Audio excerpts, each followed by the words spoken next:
मेरा नाम करिश्मा है। मेरी उम्र 30 साल है। मेरी शादी को 15 साल हो चुके हैं और मैं दिखने में बहुत गोरी हूँ। मेरे बाल कमर तक लंबे हैं। मैं सड़क किनारे एक होटल चलाती हूँ, जहाँ रोज सड़क पर से गुजरने वाले ड्राइवर खाना खाने और चाय पीने मेरे होटल में आते हैं। मेरे हाथ का घर जैसा खाना सभी ड्राइवरों को बहुत पसंद आता है और ड्राइवर लोग उस खाने की तारीफ करते नहीं थकते। आज जो कहानी मैं आपको सुना रही हूँ, वो उस समय की है जब बारिश का मौसम था। मेरे होटल पर एक ट्रक ड्राइवर आया।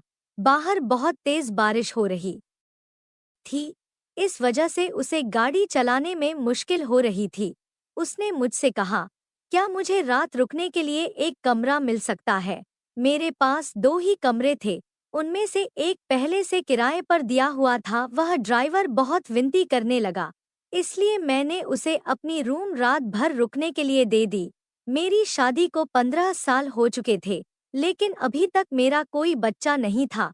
मेरा पति नीलेश बहुत शांत स्वभाव का था, लेकिन वह बहुत मेहनती था। हम दोनों मिलकर अपने होटल को संभालते थे। सुबह से रात तक हम दोनों ही वहाँ काम करते थे। हमारे पास वैसे तो ज्यादा पैसे नहीं थे और हमारी कमाई भी होटल से ज्यादा नहीं हो पाती थी, लेकिन फिर भी हमें भरोसा था कि एक दिन खूब पैसे आएंगे। अगर हमारे पास पहले से पैसे होते तो हम एक बड़ा होटल खोल चुके होते। ज्यादातर ड्राइवर चाय पीने के लिए ही रुकते थे और खाना में मैं रोटी, बट्टी, चोखा और चटनी और बनाती थी। यह मेरा मेन्यू था। लेकिन पंजाबी ड्राइवरों को पंजाबी खाना बहुत पसंद आता था।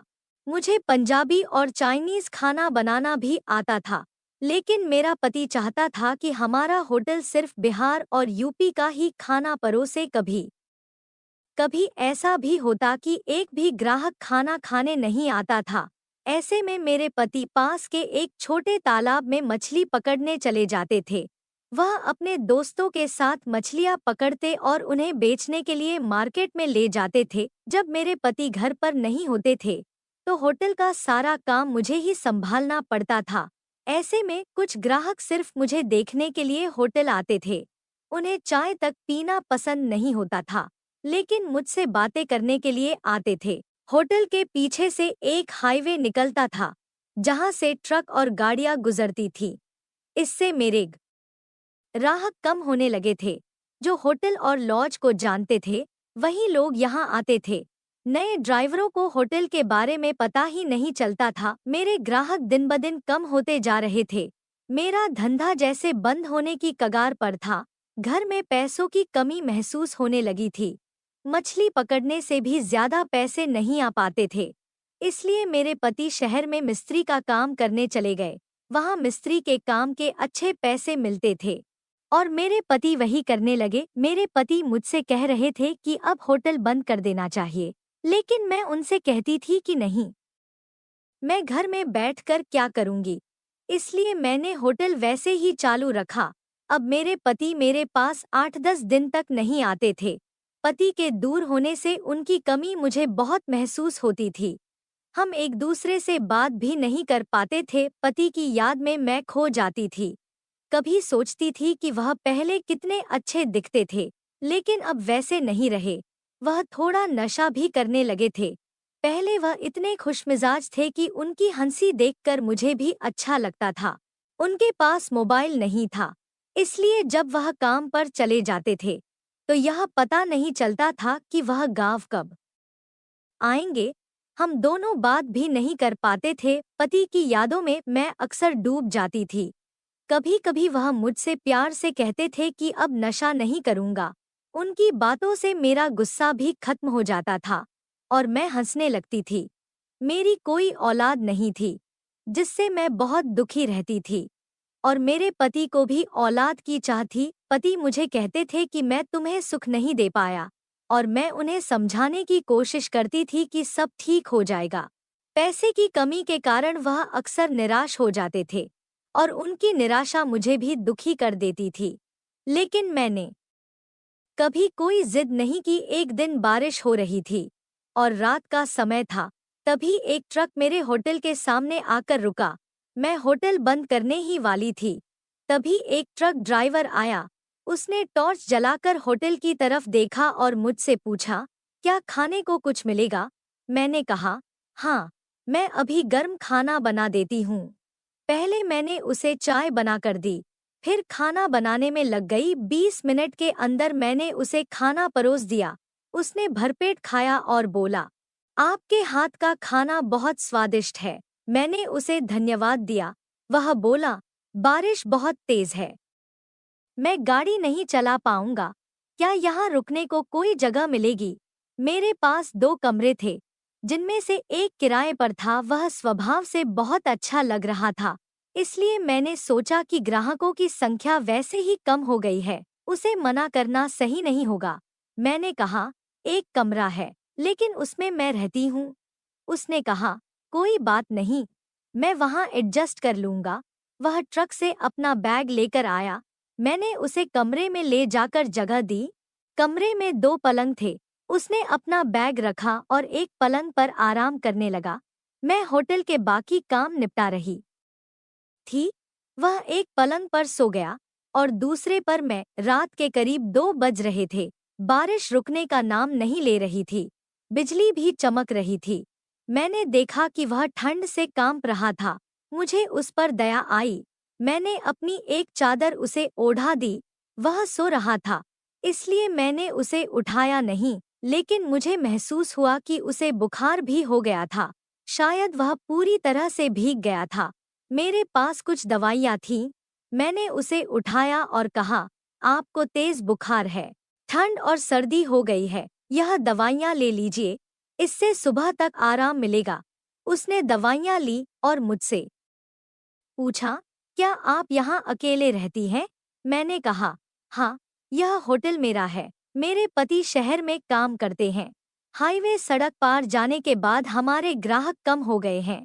फिर मैंने उसे आराम करने को कहा और मैं भी सो गई। सुबह 5 बजे मेरी आँख खुली। मैंने देखा कि ट्रक ड्राइवर वहाँ नहीं था। बाहर जाकर देखा तो भी वह नहीं दिखा, लेकिन उसने पलंग पर 3,000 रुपए रखे थे। मैं सोच में पड़ गई कि वह बिना बताए चला गया। कम से कम जाते वक्त बताना तो चाहिए था, लेकिन वह आदमी बहुत ईमानदार था।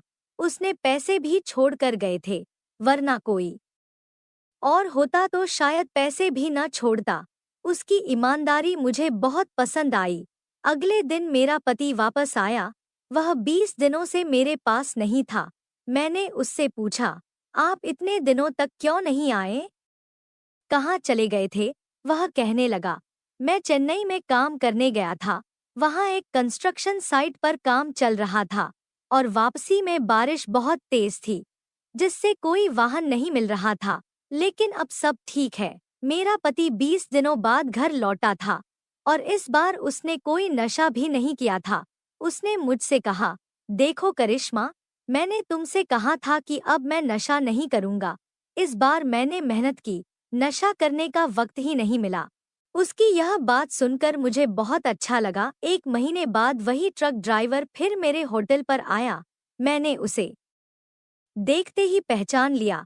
वह मुस्कुराते हुए बोला, जल्दी खाना बनाइए, आपके हाथ का खाना पिछले बार खाया था, उसकी याद अब तक ताजा है। मुझे उससे पहले कुछ और कहना ठीक नहीं लगा, इसलिए मैंने पहले खाना बना दिया। जब वह खाना खा रहा था, तब मैंने उससे कहा, आप पिछली बार आए थे, बारिश हो रही थी, आपको ठंड लग रही थी और बुखार भी था। मैंने आपको दवाइयाँ दी थीं, लेकिन आप सुबह उठकर बिना बताए चले गए। वह बोला, बारिश की वजह से रास्ते खराब थे और मुझे गाड़ी से सामान उतारने का ऑर्डर मिला था। अगर सामान समय पर नहीं उतारा तो मुझ पर जुर्माना लग जाता। आपको सुबह उठाने का मन नहीं हुआ, इसलिए मैंने बिल वहीं रख दिया और निकल गया। मैंने उससे कहा, आप वाकई बहुत ईमानदार हैं। उसने बताया, मैं पंजाब का रहने वाला हूँ। मेरी 2 गाड़ियाँ हैं, एक गाड़ी मेरा छोटा भाई चलाता है और दूसरी मैं। फिर वह कहने लगा, आपके हाथ का खाना इतना स्वादिष्ट है कि आपको होटल बड़ा करना चाहिए। मैंने उसे बताया, इसके लिए बहुत पैसा चाहिए, जो हमारे जैसे गरीबों के पास नहीं है। इसी होटल से हमारा घर चलता है। उसने जाते समय भी 3,000 रुपए देकर कहा, मुझे बिल का हिसाब नहीं चाहिए, आप अगले बार अच्छी सर्विस दीजिए। मैंने कहा, आपको सिर्फ 32,325 रुपए देने थे, लेकिन वह हंसते हुए बोला, रहने दीजिए, बस अगली बार और अच्छा खाना खिलाइए। उसका बात करने का तरीका बहुत मीठा था और उसकी ईमानदारी ने मेरे दिल में जगह बना ली थी। ऐसा लगा जैसे वह कोई अपना ही हो। वह चला गया और तभी मेरा पति वापस आ गया। मैंने अपने पति को उस ड्राइवर के बारे में सारी बात बताई और यह भी बताया कि उसने पिछले महीने 3,000 रुपए भी दिए थे और अब भी उसने खुशी खुशी 3,000 रुपए देकर गया। मेरा पति भी हंसने लगा और कहने लगा, करिश्मा, तुम्हारे हाथ में वैसी ही जादू है, इसलिए ये ट्रक ड्राइवर तुम्हारे खाने से बहुत खुश हो जाते हैं। उस ट्रक ड्राइवर ने मुझसे कहा था कि अब 5 दिनों में ट्रक खाली होगा और फिर इसी रास्ते से लौटते समय भाड़ा मिलेगा, तब मैं वापस आऊंगा। मैंने अपने पति को बताया कि वह 5 दिनों में वापस आने वाला है। मैं और मेरा पति अपने अपने काम में लग गए, लेकिन जैसा उसने कहा था, वह 5 दिनों बाद वापस आ गया। मेरा पति भी उस समय होटल में ही था। मैंने उसे देखकर तुरंत अपने पति को आवाज दी, ए जी, सुनिए, वो ट्रक ड्राइवर वापस आ गया है। मेरा पति किचन में काम कर रहा था। मैंने उसे बैठने के लिए टेबल लगाई, उसने खाने का ऑर्डर दिया और मेरा पति किचन से बाहर आया, लेकिन उसे देखकर वह थोड़ी देर तक वहीं खड़ा रह गया, जैसे कि उसे किसी सोच में डाल दिया हो। मैंने अपने पति से पूछा, क्या हुआ जी? आप उसे देखकर ऐसे क्यों रह गए? वह ट्रक ड्राइवर तुरंत उठकर चला गया। तब मेरे पति ने कहा, तुम्हें पता नहीं वह आदमी कौन है? वह कोई आम आदमी नहीं है। मैंने अपने पति से पूछा, आखिर क्या हुआ? आप मुझे साफ साफ बताइए। तब उसने कहा, मैं पहले ट्रक ड्राइवर के रूप में काम करता था। यह भी उसी ट्रक में मेरे साथ हेल्पर के तौर पर काम करता था। लेकिन एक बार जब हम पेट्रोल पंप पर सो रहे थे, ट्रक चोरी हो गया और इसने मुझ पर आरोप लगाया कि मैंने माल के साथ ट्रक चोरी किया है। मैंने कोई गलती नहीं की थी, लेकिन मालिक ने मुझ पर विश्वास नहीं किया। मुझे 1 महीने के लिए जेल में डाल दिया और मुझसे 5 लाख रुपए भी वसूल किए। उसी घटना की वजह से आज मैं कर्ज में हूँ और होटल चला रहा हूँ। मुझे अपने पति का दुख समझ में आया। मैं गहरे विचारों में डूब गई, लेकिन वह ट्रक ड्राइवर वापस होटल आया और मेरे पति से कहा, दोस्त, जो भी हुआ उसे एक सपना मानकर भूल जाओ। आज मैं अच्छी कमाई कर रहा हूँ। तुम्हारे मन को लगा होगा कि मैंने मालिक से तुम्हारे बारे में कुछ कहा होगा, लेकिन मैंने ऐसा कुछ नहीं किया।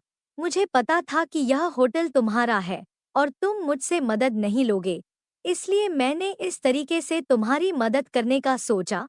वह मेरे पति के सामने मुझसे कहने लगा, भाभी, आप ही इन्हें समझाइए। लेकिन उसकी बातें सुनने के बाद मैंने भी उससे कुछ कहने की जरूरत नहीं समझी। वह चला गया और जब उसने होटल छोड़ा तो उसने 5 लाख रुपए देकर कहा, जो हुआ उसे भूल जाओ। 2 महीने बाद हमें पता चला कि मैं गर्भवती हूँ। मैं और मेरा पति बहुत खुश हुए। हमने सारी पुरानी बातें भुला दी। दोस्तों, इस कहानी को सुनाने का उद्देश्य किसी का दिल दुखाना या किसी अनैतिक गतिविधियों को बढ़ावा देना बिल्कुल नहीं है। बस आप सबको जागरूक और सचेत करना है। अगर आपको मेरी कहानी पसंद आई हो तो वीडियो को लाइक, चैनल को सब्सक्राइब करने के साथ इस वीडियो को ज़्यादा से ज़्यादा लोगों को शेयर करें। मिलते हैं फिर ऐसी ही कहानी के साथ। मेरा नाम शुभम है और मैं 20 साल का हो गया हूँ। दिखने में बहुत सुंदर हूँ। मेरी लंबाई 5.5 फुट है, रंग गोरा है, शरीर भी ठीक ठाक है। मैं जब अपने ननिहाल गया था तो मामी मुझे अपने खेत में लेकर गई। वहां पहुंचने पर मैं भूल गया कि वो मेरी मामी है। मामी भी बहुत सुंदर है और उनकी उम्र लगभग 27 साल है, मतलब वो मुझसे उम्र में ज्यादा बड़ी नहीं है।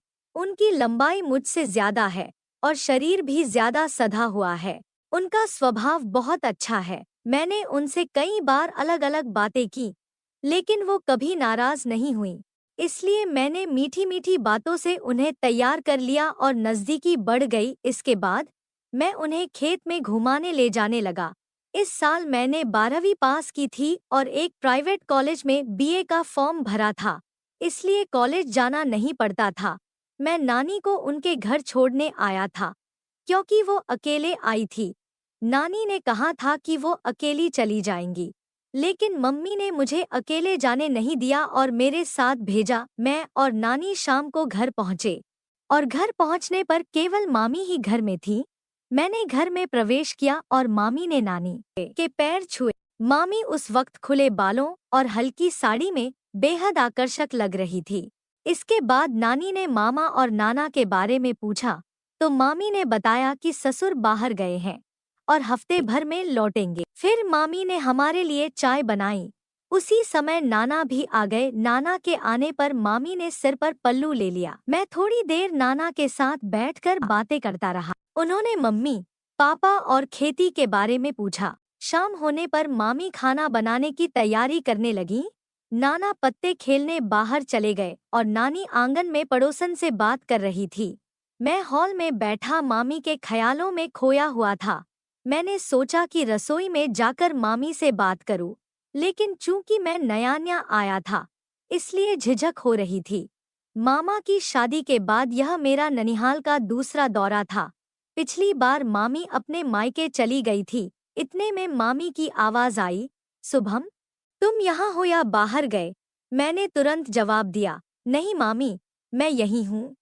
मामी मुस्कुराकर बोली, तो फिर रसोई में आओ ना, तुम्हारे साथ मेरा भी समय अच्छा जाएगा। मामी के इतना कहते ही मैं झट से रसोई में पहुंच गया। मामी बाल बांधकर सब्जी बना रही थी। मैंने अंदर पहुंचते ही देखा कि मामी हल्के पसीने से चेहरा पोंछ रही थी। मैंने मजाक में कहा, सच कहूँ मामी, शायद आपको पता न हो, लेकिन आप कितनी सुंदर लगती हैं। मामी हंसकर बोली, अरे शुभम, मुझे पता है, इस गांव में मुझ जैसा सुंदर कोई नहीं है। और सुनो, अगर आज मेरे हाथ का खाना खाया तो उंगलियां चाटते रह जाओगे। फिर हम सबने खाना खाया। रात को मैं अपने कमरे में जाकर सो गया। सुबह मैं सबसे देर से उठा। नाना खेत पर जा चुके थे। नानी हमेशा की तरह पड़ोस में चली गई थी और मामी घर में झाड़ू लगा रही थी। मामी ने मुझे उठते ही कहा, शुभम, तुम बहुत सोते हो, जल्दी से मुंह धो लो, मैं तुम्हारे लिए चाय लाती हूँ। मैंने मुंह धोकर आकर देखा तो मामी चाय और नाश्ता लेकर आई थी। मैंने मामी से कहा, क्या जरूरत थी, मैं खुद ले लेता, घर में तो मुझे खुद ही सब करना पड़ता है। मामी मेरे पास बैठकर हंसते हुए पूछने लगी, क्या शुभम, रात को इतनी देर तक किससे बात कर रहे थे, तभी तो इतनी देर से उठे हो। मैंने कहा, मामी, तुम भी ना सुबह सुबह शुरू हो जाती हो। मामी हंसकर बोली, सच सच बताओ, झूठ मत बोलना, कौन है वो, उसकी तस्वीर तो दिखाओ, क्या वो मुझसे ज्यादा सुंदर है, मैं भी देखूं। मैंने मामी से शपथ लेकर कहा, मामी, सच में, तुम्हारी कसम, ऐसा कुछ भी नहीं है। तब मामी हैरानी से बोली, मतलब तुमने अब तक किसी को सेट भी नहीं किया? मैं सिर हिला रहा था और मामी मेरी तरफ देखकर हंस रही थी। मामी ने हंसते हुए कहा, तो फिर मामी के बारे में क्या ख्याल है? मामी के मुंह से ऐसा सुनकर मेरी सांस रुक गई, लेकिन अगले ही पल वो जोर जोर से हंसने लगी और बोली, शुभम, तुम बहुत अच्छे लगते हो, मैं तो बस मजाक कर रही थी। फिर उन्होंने चाय का कप उठाया और अपने काम में लग गईं। सच कहूँ तो मामी का स्वभाव बहुत अच्छा है, वो हमेशा ऐसे मजाक करती रहती है। इसलिए मैंने भी तय किया कि जब इतनी प्यारी मामी मिली है, तो थोड़ा मजाक मैं भी करूं। खाना खाने के बाद मैं मामी के कमरे में गया। मामी ने अभी अभी अपने बाल धोए थे और उन्हें सुखाने की कोशिश कर रही थी। जैसे ही मैं कमरे में दाखिल हुआ, मामी बोली, अरे शुभम, अच्छा हुआ तुम आ गए, मैं तुम्हें बुलाने ही वाली थी। सुबह से मेरी पीठ में बहुत दर्द हो रहा है, क्या तुम थोड़ा बाम लगाकर मालिश कर दोगे? मैंने तुरंत कहा, अरे मामी, ये बात सुबह ही कहनी चाहिए थी, मैं पहले ही बाम लगा देता। तुम्हें बेवजह दर्द सहना पड़ा। फिर मैंने मामी की पीठ पर बाम लगाकर मसाज करना शुरू किया। मामी ने कहा, अब थोड़ा आराम लग रहा है। सुबह से तो दर्द के मारे बुरा हाल था। इसके बाद 3-4 दिन ऐसे ही मस्ती में बीते और मैं मामी के साथ ज्यादा समय बिताने लगा। मामी मुझे अब एक क्यूट दोस्त की तरह लगने लगी थी। मैंने घर पर फोन करके बताया कि मैं कुछ दिन यहीं रुकने वाला हूँ। दरअसल मैं सिर्फ एक दिन के लिए आया था, लेकिन मामी के साथ समय बिताने के लिए मैंने रुकने का मन बना लिया। एक शाम टाइम पास के लिए हम लूडो खेल रहे थे। मामी जीतने वाली थी। तब मामी हंसकर बोली, शुभम, तुम अभी भी लूडो में कच्चे हो। तुम्हारे मामा भी आज तक मुझे नहीं हरा सके। मैंने तुरंत जवाब दिया, अरे खेल अभी खत्म नहीं हुआ है, तुम अब भी हार सकती हो। मामी हंसकर बोली, रोहन, चाहे तुम कितनी भी कोशिश कर लो, मैं हारने वाली नहीं हूँ। मैंने उन्हें चैलेंज दिया, अगर तुम हारी तो मैं जो कहूँगा तुम्हें करना होगा। मामी ने हंसते हुए कहा, ठीक है, बता तेरी क्या शर्त है। मैंने मामी को कहा, एक बार सोच लो, बाद में पीछे मत हटना। मामी हंसकर बोली, पहले हरा कर तो दिखा। खेल में अचानक 3 बार मेरे नंबर आए और मैंने गेम पलट दिया। मुझे लगा जैसे मैंने कोई बड़ी जंग जीत ली हो। मामी का चेहरा हारने के बाद मायूस हो गया। मामी बोली, शुभम, तुमने चीटिंग की है। मैंने हंसते हुए कहा, नहीं मामी, अब कोई बहाना नहीं चलेगा। मामी ने हंसते हुए कहा, ठीक है, बताओ तुम्हारी क्या इच्छा है। मैंने थोड़े गंभीर होकर कहा, मामी प्लीज गुस्सा मत होना और मेरी बात का बुरा मत मानना। मामी बोली, अरे नहीं गुस्सा करूंगी, बोलो क्या कहना है। मैंने एक ही सांस में मामी से सब कुछ कह दिया और शांत हो गया। मामी बोली, तुम क्या कह रहे हो, तुम्हें समझ में भी आता है? मैं तुम्हारी मामी हूँ। मैंने माफी मांगते हुए कहा, प्लीज मामी, मेरी बात का बुरा मत मानो। मामी हंसकर बोली, शुभम, मैं तुमसे क्यों गुस्सा करूंगी, लेकिन तुम ही सोचो कि मैं तुम्हारी मामी हूँ। मैंने कहा, प्लीज मामी, मेरी बात समझने की कोशिश करो। मामी ने कहा, ठीक है, लेकिन एक वादा करो कि तुम ये बात किसी से नहीं कहोगे, यहाँ तक कि अपने दोस्तों से भी नहीं। मैंने खुश होकर कहा, पक्का वादा करता हूँ मामी, किसी से नहीं कहूँगा। ऐसे ही बातें चल रही थी कि अचानक नानी ने आवाज दी, मोनिका, चाय बना दो। 3 बज गए हैं। मामी चाय बनाने किचन में चली गई। थोड़ी देर बाद मैं भी किचन में जाकर खड़ा हो गया। अब मुझे एक पल भी रुकना मुश्किल लग रहा था। मैं तो जैसे मामी के आगे पीछे घूमने लगा था। मैं मामी के पीछे पीछे घूम रहा था। मामी हंसते हुए बोली, शुभम प्लीज, इतना मत करो, थोड़ा संयम रखो। घर में हमेशा अम्मा जी रहती हैं और अब तो रात में वो हमारे साथ वाले कमरे में सोने लगी है, इसलिए मुझे थोड़ी चिंता हो रही थी। अगले दिन मामी ने कहा, अब ऐसा करते हैं शुभम, हम खेत पर चलते हैं, वहाँ कोई नहीं होगा। मैंने हंसते हुए कहा, मामी, बाद में आप थक जाएंगी और फिर खड़ी भी नहीं हो पाएंगी। मामी ने हैरानी से पूछा, क्या? तो मैंने कहा, आप जमीन पर रुकेंगी क्या? वहाँ तो मिट्टी और लकड़ी होगी। मामी हंसते हुए बोली, शुभम, तुम्हारी बातें ही अलग होती हैं। वहाँ हमारी एक झोपड़ी है। ठीक है, पहले चाय पी लेते हैं। मामी ने कहा, ऐसी जल्दी मत करो, अभी दिन पूरी तरह ढला नहीं है, थोड़ा इंतजार करते हैं। हम बातें कर ही रहे थे कि अम्मा जी ने आवाज दी, तुम दोनों की बातें खत्म हो गई हों तो चाय ले आओ। फिर हम चाय लेकर अम्मा के पास गए। मैं तो बस सोच रहा था कि शाम कब होगी और हम खेत पर कब जाएंगे। जब सूर्य डूबने लगा, मामी नानी के पास गईं और पूछा, आज मैं और रोहन खेत पर जा रहे हैं, जल्दी लौट आएंगे। नानी ने इजाजत दे दी और कहा, ठीक है, लेकिन जल्दी वापस आना। इसके बाद मामी अपनी बेडरूम में गईं। एक तेल की बोतल और सेफ्टी रख ली। मैं हंसते हुए बोला, मामी, तुम्हें तो खूब अनुभव है। मामी ने मुस्कुराते हुए कहा, रोहन, आजकल तुम्हें बहुत बातें करने की आदत हो गई है, ज्यादा नाटक मत करना। मैंने भी मजाक में कहा, मामी, आपकी तो मस्ती खत्म ही नहीं होती। करीब 15-20 मिनट के कच्चे रास्ते पर चलने के बाद हम आखिरकार खेत पहुंच गए। खेत पहुंचने के बाद मामी ने झोपड़ी का